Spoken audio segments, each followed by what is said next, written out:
Coming up in this episode of In Clear Focus, you need to learn how to build new habits and use insights across every area of marketing, right from creating the mission statement to creating content, creating segments, customer acquisition, retention, development, social. It really does encompass absolutely every area of marketing. you're listening to In Clear Focus, fresh perspectives on the business of advertising, produced weekly by Big Eye. Hello, I'm your host, Adrian Tennant, VP of Insights at Big Eye, an audience-focused, creative-driven, full-service advertising agency. We're based in Orlando, Florida, but serve clients across the United States and beyond. Thank you for joining us. The 2021 Edelman Trust Barometer, published in January, revealed an epidemic of misinformation and widespread mistrust of societal institutions around the world. After a year of unprecedented turbulence, including the COVID-19 pandemic, economic crises, and the global outcry over systemic racism, Edelman's report characterizes our present moment as a trust crisis.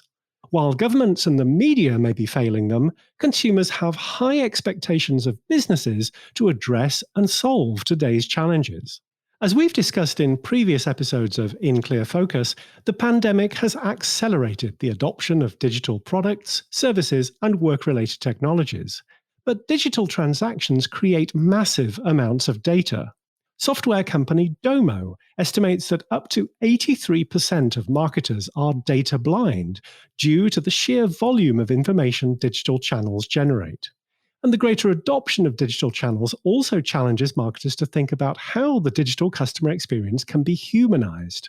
As the Edelman report reminds us, trust is at an all-time low. So how do you make sure that your messaging is really aligned with today's consumers' values and sentiments? Our guest today believes that companies who want to win in the new normal economy need to be able to leverage deep customer insights and adapt their strategies accordingly. Dr. Christine Bailey is the founder of Sophia Marketing, which offers strategic marketing services to startups and scale-ups in the technology and fintech sectors. Previously, Christine was Chief Marketing Officer and Managing Director for the UK and Ireland with Valitor, a European payment solutions company. Christine has extensive experience in B2B marketing in technology and payments, including leading European marketing functions for Hewlett-Packard and Cisco systems. A respected thought leader and motivational speaker with 2 TEDx talks, she's been voted #1 woman in tech by B2B Marketing and named one of 150 women B2B thought leaders you should follow in 2021 by Thinkers 360. Christine has a doctorate in customer insight from Cranfield School of Management and serves on several advisory boards. And Christine is the author of the book entitled Customer Insight Strategies: How to Understand Your Audience and Create Remarkable Marketing. To talk about the book and how businesses can leverage customer insight, Christine is joining us from her home office in Surrey, England. Christine, welcome to In Clear Focus. Thank you very much. It's a pleasure to be here. So, Christine, what prompted you to write this book? Well, Professor Moira Clark, who was a friend of mine, suggested doing a doctorate back in 2004, and that really sparked my passion for the topic of customer insight. And writing a book has always been on my bucket list, and I fully intended to write one when I published my doctorate back in 2008. But life had other plans at the time. But 12 years later, and I like to think this is a much better book, not least because customer insight is more mainstream now than it was in 2008, but I interviewed 33 marketing practitioners and academics from around the world who are all experts in their field. They generously shared their opinions and case studies, and it was really important to me that this was a book for practitioners by practitioners. Well, the title of the book is a clue. You believe that remarkable marketing is becoming increasingly elusive. So, Christine, why does marketing need to be remarkable? Well, I think as marketers, we all want to create extraordinary and memorable marketing. But as you said, remarkable marketing is becoming, increasingly elusive. Even before COVID hit, we were facing hyper-informed digital customers, tightening budgets, quarterly targets, stifling regulations, and it's difficult to stop, think and consider what do we need to be doing differently to get to that extraordinary place. We are in the intelligent era, as you said in your intro. Deep customer insight needs to inform every move, and no more so than now when the world is constantly changing. And what customers thought yesterday might not be what they thought today, let alone last year. And, we've learned that the hard way with COVID, that customer behavior has changed so massively. We need to be constantly interpreting customer insights at an extraordinary rapid pace.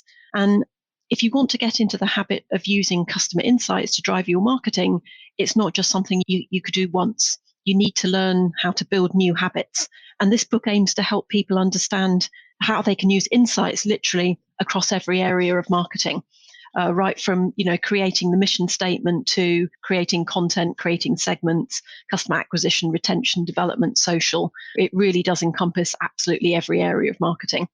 Christine, what's your definition of customer insight? Customer insight results when you have analysis and interpretation of market, competitor, and customer data, behavior, and feedback. So the aim is to equip yourself with nuggets of information that will help you serve your customers better. They might entail a deep understanding of your customers' beliefs, needs, and their relationship with your brand, as well as the motivations, that's really key, underlying their buyer behavior. What characterizes an actionable insight? Good question. So the insight that's generated needs to result in a direct, a clear, and a meaningful action. Everybody's absolutely drowning in data. In your intro, you mentioned 83% of marketers being data blind due to the sheer volume of data and analytics. So for insights to be actionable, they should tell you something new rather than just confirming your existing knowledge. You can pretty much find a stat for anything if you want to just, prove your point. But the true insight is a finding that contradicts your knowledge. It might confirm or deny a suspicion that you have, but you're not actually sure, or it quantifies the importance of that piece of insight. So then an actionable insight can then either lead to adaptation or action within the organization or confirm that, in fact, no action is required. But the key is it must be something new. Many listeners will already be familiar with the ways in which primary and secondary research are used to inform business to consumer advertising. But in business to business marketing practice, where does customer insight typically originate? Well, in my doctorate, I found that organizations were collecting data across 5 main areas: competitors, customers, markets, employees, and channel partners. That was back in 2008. When I was writing the book now, I found that actually the categories are the same today, but there's a few crucial differences, how the world has evolved since 2008. So the first one is that 2/3 of the buying journey now happens online. Consequently, we've just got absolutely enormous volumes of digital footprint data. So how do we interpret that? The second key difference is that with more than 400 million people speaking to Siri and 500 million speaking to Google Assistant, we know that the world of typing and reading is transitioning to speaking and listening. So how do we capture that data? And finally, we can't deny the importance and the rise of artificial intelligence and machine learning that's being used more and more in marketing. How similar or different are the tools a researcher might use when compiling data for B2B marketing versus B2C? I wouldn't say that naturally defines the different tools that you use. I think that the tools are pretty much the same that are, the research tools or the research methods are available. The sample sizes are probably going to differ. You typically have a much bigger sample size in B2C than you do in B2B, but it really depends what it is you're trying to achieve and the best research method to achieve that. In customer insight strategies, you describe in detail 4 types of insight that marketers should prioritize as they review internal and external sources of data. These are market predictions, customer segments, propensity models, and customer analytics. Christine, what makes these 4 types of insight so useful in a business-to-business context? So if I start with the first one, market predictions, we've always used data to identify market sizes and opportunities, and that's traditionally been the domain of market research. But now what we've got is actual customer data to help make predictions, not just about the total market size and the current market share, but about their sales potential and the trends and the issues likely to affect their ability to achieve this potential. So that can really help drive strategic decisions about what markets to operate in and what products to develop. So rather than just designing great products and then deciding, whom to sell them to, you can do it the other way around. The second type is customer segments. I really think you can't create segments without customer insight.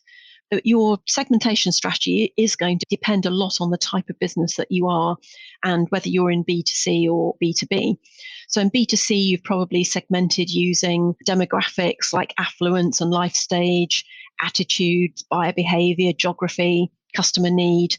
Whereas in B2B, you're more likely to segment according to the value of the customer, the size of the company, the type of company, the vertical sector, the type of relationship. But regardless of whether it's B2B or B2C, segmentation has evolved dramatically, and the days of spray and pray marketing are really long gone. So you need to be using digital footprint data, psychological profiling, customer journeys, intent data. And it's now possible to gain deep insight into your customers' behavior, wants, and needs. And that's vital in order to arrange them into distinct segments and target them with personalized messaging, digital advertising, content, etc. Christine, can you explain propensity models? Typically, propensity models will help you predict the behavior of your customer base. So you've identified the segments. How can you then predict the behavior? For example, the likelihood that a customer will respond to an offer, make a purchase, or churn. And they can also be used to build profiles of typical customers. So you can go and identify potential customers who've got a similar profile. And you can use them on their own, or you can use them in conjunction with other models. And some companies use literally thousands of models. It can get very complex. So, for example, a mobile phone company might predict which customers are going to churn or which are receptive to having an upgrade, or you could use them together. So which customers are likely to churn, but actually aren't likely to be receptive to an upgrade offer.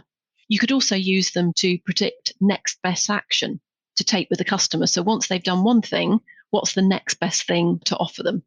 And the fourth item on your list is customer analytics. Why is that so important?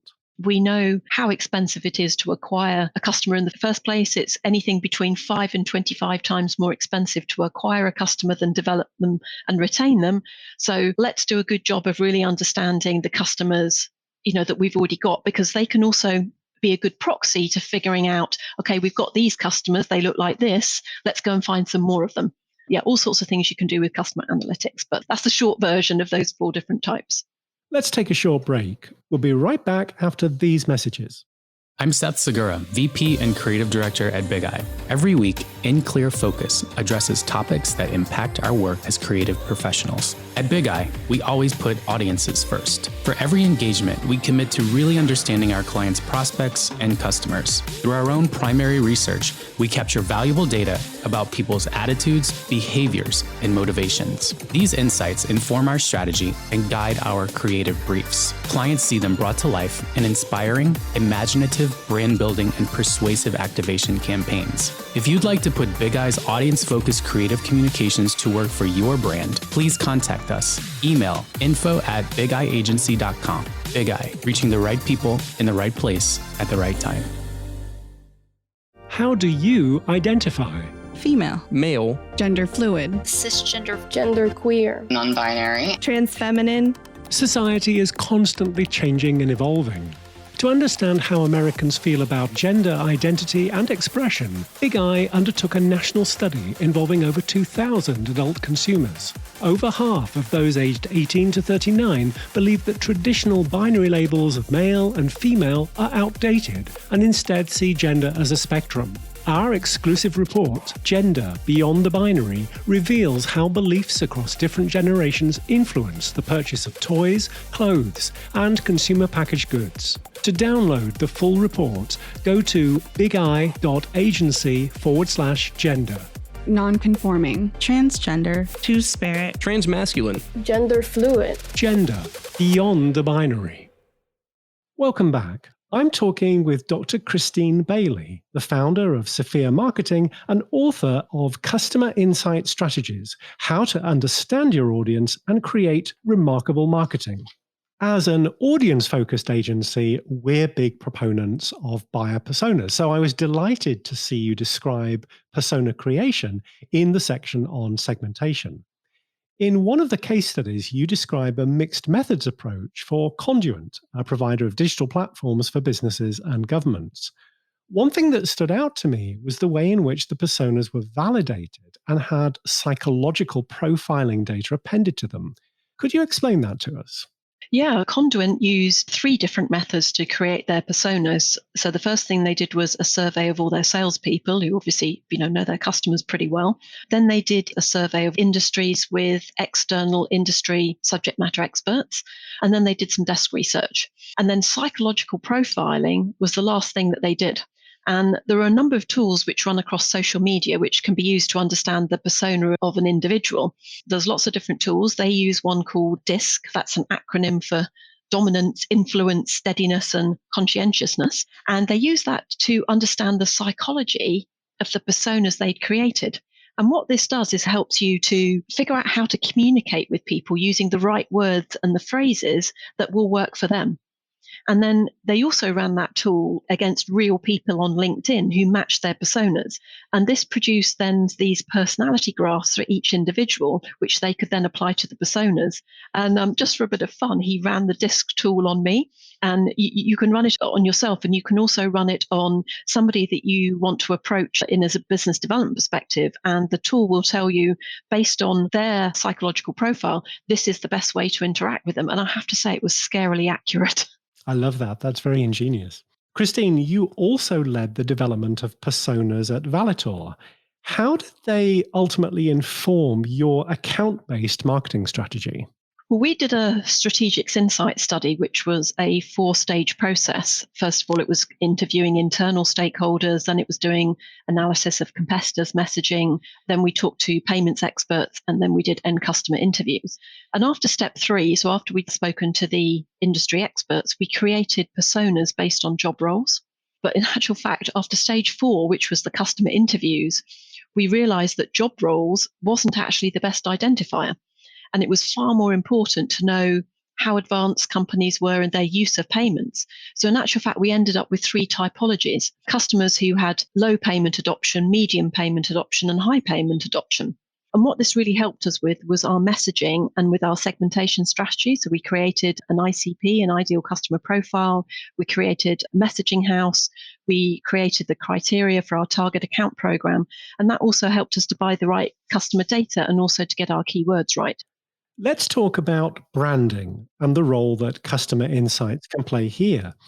Ogilvy first started building brands in 1948. Back then, as you write in your book, and I quote, branding was about building awareness and guaranteeing quality, and marketing was about selling.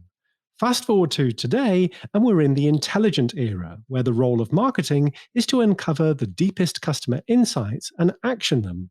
And the challenge for branding is to find highly personal and highly relevant roles in individuals' lives. End quote. Christine, could you briefly explain the difference between a master brand strategy versus a house of brands? Yeah, so I want to start with house of brands, actually, and that's where a company will market a range of separate brand names. And this is particularly common in fast-moving consumer goods and in retail. So as an example, the pen brand Sharpie, I'm sure everybody's familiar with Sharpies. That's a much better known brand than, and I bet you probably can't even tell me who makes Sharpies. It's actually, the corporate brand is Sanford, but that's not what people are familiar with. Whereas in a master brand strategy, the company itself is the brand, and its subsidiaries, products or services become subsets of the main brand, like HSBC Bank, for example. Actually, there's a third hybrid model, which is often when a company has got offerings for both consumer and business customers. So, for example, Microsoft is the master brand, but it still retains separate brands for things like Skype and Xbox and Instagram, for example, which better suit consumer taste. Or you can have a hybrid model when you're on a journey to a master brand strategy, which is what we did at Valitor. So you can say, company is part of the X group, or like we did a Valitor company, for example. In what kinds of ways can marketers use customer insight most effectively to develop and support brand strategy? Successful branding today is all about having a clear position, that North Star, that purpose. And then you'll be able to build trust, create these immersive, innovative, personally engaging experiences and customer journeys in a human way. And lots of research points to the fact that the most successful companies are the ones that have a clear vision and a unique point of view. In order to get that, branding has to be rooted in insight, because without insight, you won't have understanding. Without understanding, you won't be able to build compelling and personal storytelling that connects with your customer and communicates your vision. So in order to build your story, you need a crystal clear understanding of what your customer is trying to do or what they care about. And that's going to help you create your why, your purpose. One of the things I really enjoyed about your book is that it not only explains how customer insight is used in the marketing process, but also offers case studies that reflect specific challenges in which customer insight was central to informing strategic solutions. Christine, do you have a couple of favorite examples that you'd like to share?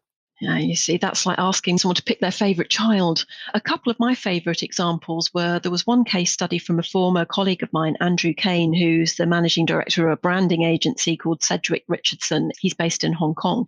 And one of his customers was a very well-known Chinese property developer. They were doing a mixed development and they wanted to give something back to the city. And they did that in a really innovative way. And it's what Mark Schaefer talks about in his Marketing Rebellion book of being of the city, not in the city. So they used customer insights to really understand what the people of that city wanted. And they created these pods around the development for local entrepreneurs to showcase their talent. And I think it was just a brilliant use of customer insights. Another a favorite example, I'm going to have to pick one from Cisco, because Cisco do so many amazing things with customer insight. And I'd probably have to pick a couple of examples. They have an amazing program of next best action to really take away from thinking, this is the campaign or the tactic I'd like to deploy, who should I send my campaign to thinking the other way around to, okay, the customer has done this, what's the next best action to take with that customer? And I'm going to squeeze in another one from Cisco, which is when they were building the website for small customers, they had some customers behind a screen and they showed them the new website and they gave them some tasks and watched how they navigated through the website. And the journeys that people took through the website to complete the task was completely different to what they'd anticipated. And the things that they cared about were again different to what they'd anticipated. And also interesting to see where people are actually looking, where their eye gaze is, as opposed to where they're actually clicking their mouse. Christine, in your book's prologue, you advise readers to feed their brains. Why is that so critical for marketers? Well, as a marketer, you'll be extremely busy. Your days will be full, your task list will be long.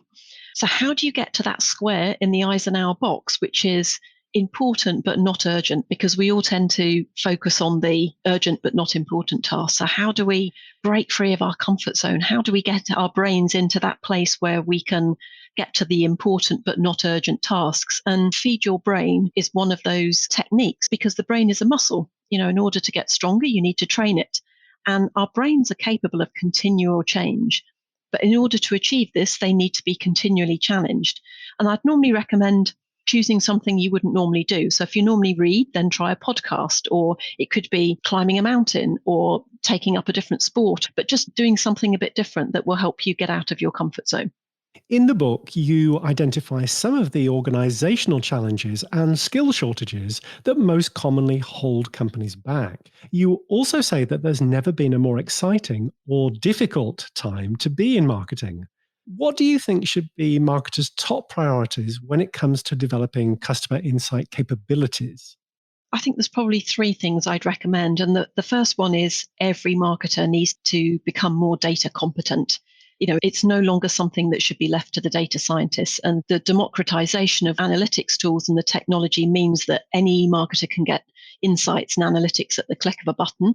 It's lazy just to think that you can leave that to the data scientists. Everybody needs to be becoming more data competent. The second thing I would say is always consider the problem you're trying to solve or the question you want to ask before deciding on what technology you're going to use. You know, there's 8,000 different types of marketing technologies, according to Scott Brinker. Don't get sucked into the hype of the technology. Really think about what problem it is you're trying to solve. And the third thing I would say is be curious. Keep asking questions, keep experimenting. If something doesn't seem right, ask more questions. And I laugh myself when sometimes I still listen to my sat nav or my GPS and it's telling me to go away. And I'm thinking, that's not the right way. And I follow it anyway. Why do you do that? Listen to your intuition. So if the data is telling you something unusual, for goodness sake, ask some more questions. Don't just blindly assume what your data is telling you. Christine, you were voted #1 woman in tech by B2B Marketing. And I know you've been very involved with various special interest groups within the industry. Are you optimistic that women can break that glass ceiling that seems to exist in the marketing technology field? Well, I'm an optimist, so of course I'm always going to be optimistic, but I'm not going to say that it's easy. I'd strongly recommend finding your tribe. There's nothing more powerful than women supporting other women. And, there's plenty of networks that you can find of like-minded women. And I'm an advisor on the European Women in Payments Network, for example, but there's lots of fantastic networks for women. I'd also recommend getting a mentor or a sponsor, somebody who's going to be your champion. I used to lead Connected Women globally for Cisco, and we used to run a conference to celebrate International Women's Day. And the theme this year was Choose to Challenge, because with challenge comes change. And if challenging others feels too confrontational, then a great place to start is by challenging yourself. Ask a different question. Instead of who's going to let me, ask who's going to stop me. And don't ask permission, beg forgiveness. And try and see things from a different perspective.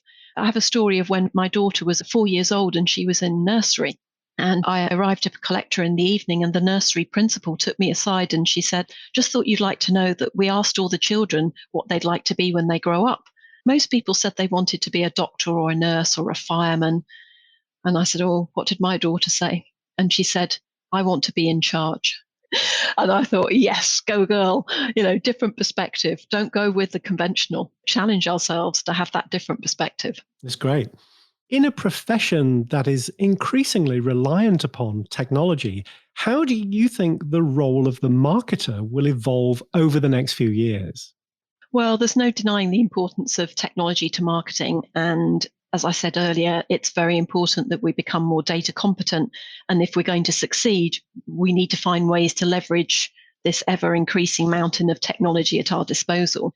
And organizations definitely need people who know how to use technologies in their teams and how to integrate them with existing tools and processes. And we've got to move away from these data silos and really have integrated data and a single view of the customer. But this is not something to be afraid of. And it actually frees up marketers to be creative. As I said earlier, the democratization of these tools make them affordable and very usable. So everybody can have these simple insights at the click of a button, and we can use that time to be more creative. And the other big benefit is that artificial intelligence and machine learning take the guesswork out of marketing, because let's face it, we're always experimenting. So it's providing that evidence and the data and the insights so that we can make marketing more scientific, more credible, more foolproof. Christine, away from work, what inspires you? Are you a reader, a podcast listener, a music fan? I know we're doing a podcast here, but I have to be honest, I've always been an avid reader, and I still prefer, a physical book to a Kindle. But having said that, it's, not just books. I have a routine in the morning. I wake up, I get myself a cup of tea because I'm very British, and I sit in bed and I'll read the news and I'll look at articles on my phone and I'll get that bit of inspiration. And, I've got a teenage daughter now. She constantly inspires me. I love hearing her opinion, her views on the world, watching how she interacts with technology, how she communicates with her friends. We both love to travel. Obviously, I've never traveled so little in my entire life. In the last 30 years, I've done less travel than in the last year. We're a very musical household. My daughter plays lots of different instruments. I used to be really good at the piano, but I'm kind of reteaching myself during lockdown. And I also love to jive dance, and I love being outside. If In Clear Focus listeners would like to learn more about you, Sophia Marketing, your TEDx talks, or your book, Customer Insight Strategies, where can they find you? Well, probably the best place to find everything is on LinkedIn. I'm Dr. Christine Bailey on LinkedIn, and you can find links from there to my TEDx talks and to my book. You can also find me on Twitter. My handle is @ChristineBailey. And my company website is Sophia Marketing, spelled SOPHIA, sophiamarketing.co.uk. Christine, thank you very much for being our guest this week on In Clear Focus. You're welcome. Thanks for asking.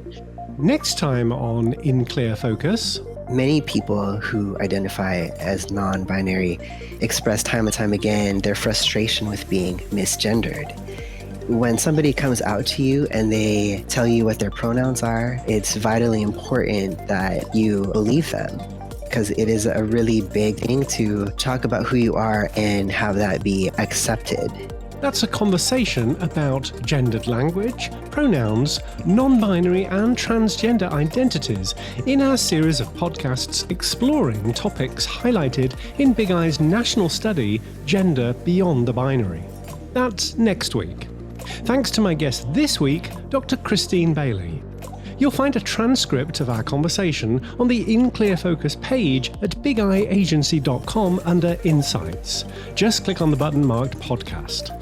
And if you'd like to ask about something you heard, have suggestions for a guest or a topic you'd like us to cover, please email us at inclearfocus@bigeyeagency.com. We'd love to hear from you. If you enjoyed this episode, please consider following us wherever you listen to podcasts. Thank you for listening to In Clear Focus, produced by Big Eye. I've been your host, Adrian Tennant. Until next week, goodbye.